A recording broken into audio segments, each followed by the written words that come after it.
வியாபாரம் செய்யும் இடமல்ல, இது என் தந்தையின் இல்லம். மனிதர்கள் மனதை திறந்து தேவனிடம் பேசும் இடம். இந்த அதிகாரத்தை காட்ட உமக்கு என்ன அடையாளம் இருக்கிறது? இது இறை வார்த்தையை கேட்டுமா அதை புரிந்து கொள்ளாத இதயங்களின் அடையாளம். உடைக்க அவர் நீதியின் கோபமாக மாறினார். அவர் கையில் எடுத்தது வெறும் சாட்டை அல்ல, அது தூய்மையின் அடையாளம். இதோ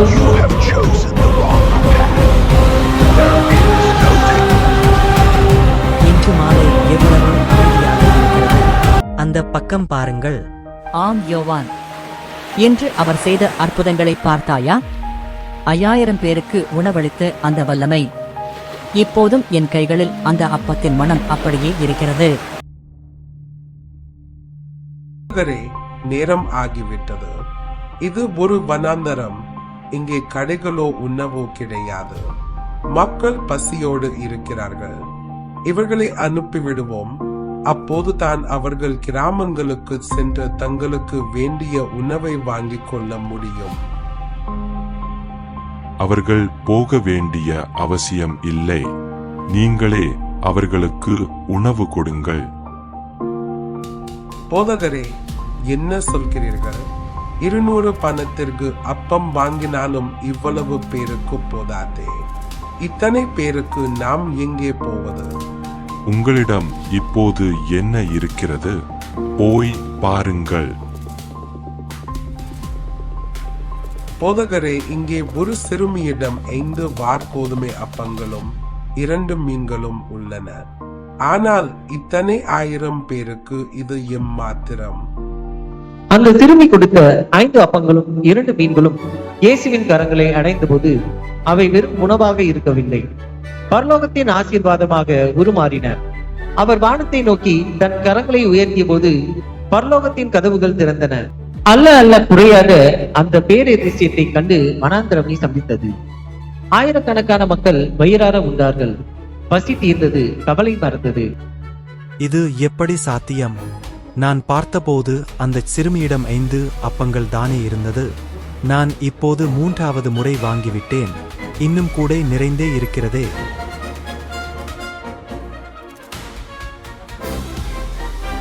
என் கண்களையே என்னால் நம்ப முடியவில்லை. இவர் சாதாரண மனிதர் அல்ல, தீர்க்கதரிசி.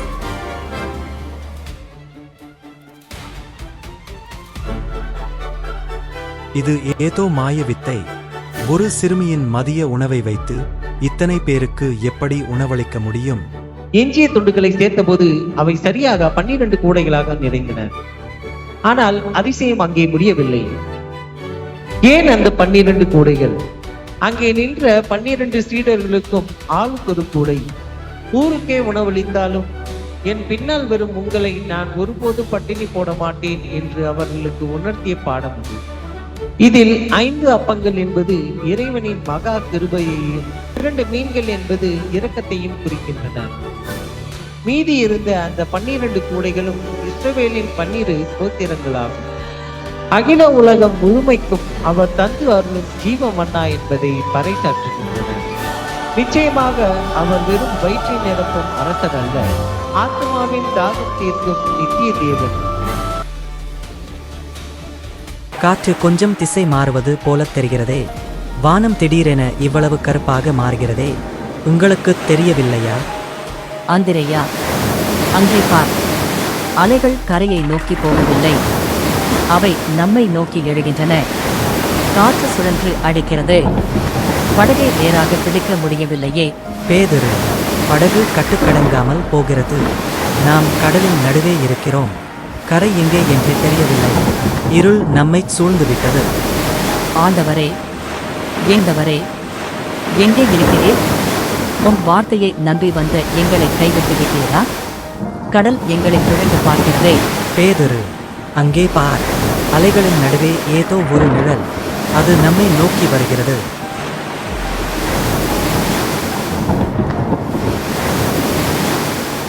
நிழலா? இந்த நடுக்கடலில், இந்த புயலில் மனிதர்கள் யாரும் இருக்க முடியாது. அது அது ஆவிதான். நாம் இன்று சாகப் போகிறோம். ஆண்டவரே, அது நீர்தானா? நிஜமாகவே நீர்தான் என்றால் நானும் உம்மை போலவே இந்த தண்ணீரின் மேல் நடந்து உம்மிடம் வர கட்டளையிடும். வா பேதுரு, இது என் கட்டளை. பேதுரு, என்ன செய்கிறாய்? அலைகள் ஆவேசமாக இருக்கின்றன, இறங்காதே. அவர் வா என்று சொல்லிவிட்டார் யோவான். இனி எனக்கு கடல் வெறும் தரைதான். ஐயோ, இந்த காற்று, இந்த அலைகள், நான் என்ன செய்கிறேன்? நான் தண்ணீரின் மேல் நிற்கிறேனா? ஆண்டவரே, ஆழம் என்னை இழுக்கிறதே. ஆண்டவரே, என்னை காப்பாற்றும். நான் மூழ்குகிறேன், என்னை கைவிட்டு விடாதீர். அற்ப விசுவாசியே, ஏன் சந்தேகப்பட்டாய்? என் வார்த்தையை விட இந்த புயல் உனக்கு பெரிதாக தெரிந்துவிட்டதா? உன் கண்களுக்கு முன்னால் அலைகள் பெரியதாக தெரிந்தபோது அந்த அலைகளையே படைத்த நான் உன்னோடு இருப்பதை மறந்துவிட்டாயா? பேதுருவே, விசுவாசம் என்பது அலை இல்லாத கடலில் நடப்பது அல்ல, ஆவேசமான புயலிலும் என் முகத்தையே பார்த்து கொண்டிருப்பது.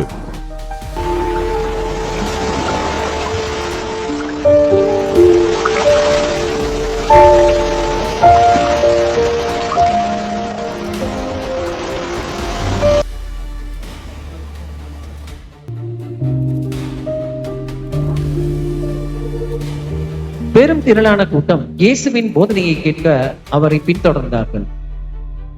ஒரு நாள் அவர்கள் அந்த கிராமத்தின் வெளியே உள்ள மலை அடிவாரத்தில் இயேசு இருந்ததைக் கண்டு அவரின் போதனையை கேட்பதற்காக பல ஊர்களில் இருந்து மக்கள் கூடியிருந்தனர். ஒரு விதைப்பவன் விதைகளை தூவிச் சென்றான். அவன் கைகளில் இருந்து விழுந்த விதைகள் 4 வெவ்வேறு இடங்களில் விதைக்கப்பட்டன. சில விதைகள் பாதையில் விழுந்தன. அவை முளைக்கும் முன்பே பறவைகள் வந்து கொத்திச் சென்றன. இது இறை வார்த்தையை கேட்டுமா அதை புரிந்து கொள்ளாத இதயங்களின் அடையாளம். சில விதைகள் மண் இல்லாத பாறைகளில் விழுந்தன. அவை சீக்கிரம் முளைத்தாலும் ஆழமான வேர் இல்லாததால் கதிரவனின் வெப்பத்தில் வாடிப்போயின. இது துன்பம் வரும்போது தடுமாறும் உறுதியற்ற இதயங்களின் அடையாளம். சில விதைகள் முட்களுக்குள் விழுந்தன. செடிகள் வளர்ந்தபோது முட்கள் அவற்றை நெரித்து வளர விடாமல் தடுத்தன. இது உலக கவலைகளிலும் செல்வ மோகத்திலும் சிக்கிய இதயங்களின் அடையாளம். ஆனால் சில விதைகள் பண்படுத்தப்பட்ட நல்ல நிலத்தில் விழுந்தன. அவை ஆழமாக வேர் ஊன்றி 30, 60, 100 மடங்கு என பிரம்மாண்டமான பலனை தந்தன. இதுவே வார்த்தையை கேட்டு அதன்படி வாழும் தூய இதயங்களின் அடையாளம். கடவுளின் அரசாங்கம் ஒரு சிறிய கடுகு விதைக்கு ஒப்பானது. உலகிலேயே அதுதான் மிகச்சிறிய விதை. வெறும் ஒரு புள்ளி போல தெரியும்.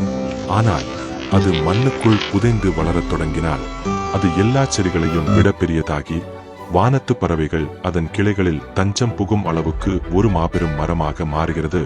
உங்களுக்கு சொல்கிறேன், உங்கள் விசுவாசம் கடுகு வித்தை போல சிறியதாக இருந்தாலும் சரி, அது உயிருள்ளது என்றால் அது மலைகளையே அசைக்கும் வல்லமை கொண்டது. இயேசு ராஜாவா, இயேசு ராஜாவாக. ஓசன்னா இயேசு ராஜாவா, ஓசன்னா இயேசு ராஜாவாக, இயேசு ராஜாவாக. ஓசன்னா. அங்கே பாருங்கள், ஊரே அவர் பின்னால் போகிறது. ஏசாயா தீர்க்கதரிசி சொன்னது போலவே சீயோன் குமாரத்தி மகிழும்படி கழுதை குட்டியின் மேல் ஏறி வருகிறார். இவர் மெசியா என்றால் நம் அதிகாரத்திற்கு என்ன மதிப்பு? நீ மிகவும் புத்திசாலி. மக்கள் இவரை பின்பற்றினால் உங்கள் சரித்திரம் முடிந்துவிடும். இப்போது இவரை நிறுத்தவில்லை என்றால் உங்கள் ராஜ்யம் சிம்மாசனம் சரிந்துவிடும். இவரை அழிக்க சதி செய்யுங்கள், இல்லையெனில் நீங்கள் அழிவீர்கள். உண்மைதான். இவனை போன்றவர்கள் வந்தால் மக்கள் நல்வழியில் செல்வார்கள். பின்பு நம்மால் இங்கு வாழ முடியாது. தலைவரே, அவனை நிறுத்துவோம், இல்லையெனில் இவர்களிடம் கூச்சலில் ராஜா நம் மீது கோபம் கொள்வார். ஆமாம் ஆமாம், வாருங்கள், அவனையும் அந்த மக்களையும் எச்சரிப்போம். போதகரே, இதை பாரும். உமது சீடர்களும் மக்களும் இப்படி வரம்பு மீறி கத்துகிறார்கள். இவர்களை அதட்டும். இப்போதே இந்த சத்தத்தை நிறுத்தும்.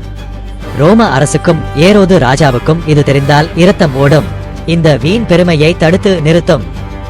என் பிதா குறித்த நேரம் வந்துவிட்டது. இந்த சத்தத்தை அடக்க இந்த உலகத்தில் எந்த அதிகாரத்தாலும் முடியாது. போதகரே, நீர் அடங்காவிட்டால் சிப்பாய்களை அழைப்போம். உம்மை கைது செய்ய வைப்போம். பரிசெய்யரே, இந்த மக்கள் மௌனமானால் இதோ இந்த வீதியில் இருக்கும் கற்களை கதறி ஆர்ப்பரிக்கும். இது மனிதர்கள் எழுப்பும் சத்தமல்ல, காலங்கள் காத்திருந்த தீர்க்க தரிசனத்தின் முழக்கம்.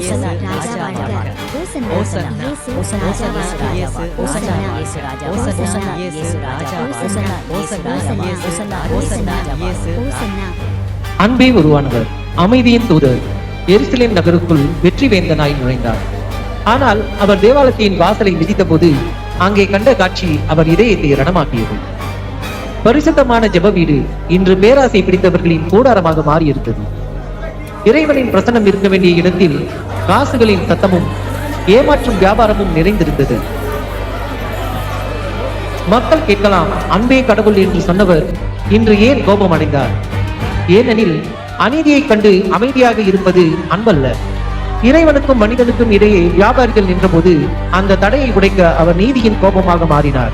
அவர் கையில் எடுத்தது வெறும் சாட்டை அல்ல, அது தூய்மையின் அடையாளம். இதோ தன் பிதாவின் நிலத்தை மீட்டெடுக்க ஆவேசமாக நுழைகிறார் அந்த தேவன். யார் இவன்? ஏன் இப்படி செய்கிறார்?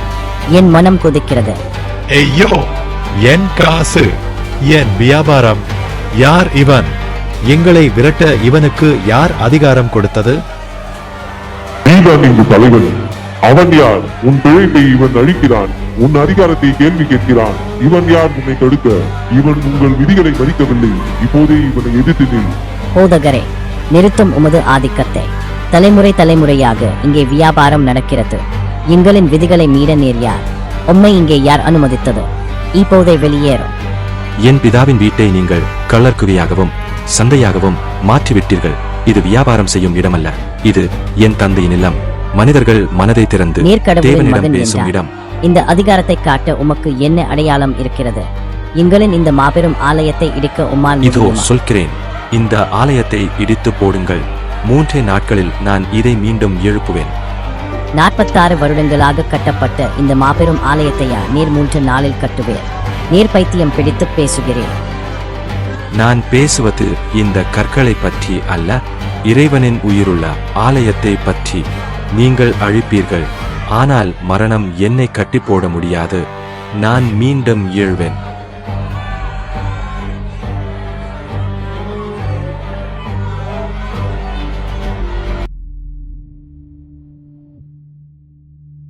நீங்கள் இப்போது கேட்ட இந்த வேத வாக்கியம் இன்றைய தினமே உங்கள் முன்னிலையில் நிறைவேறியது.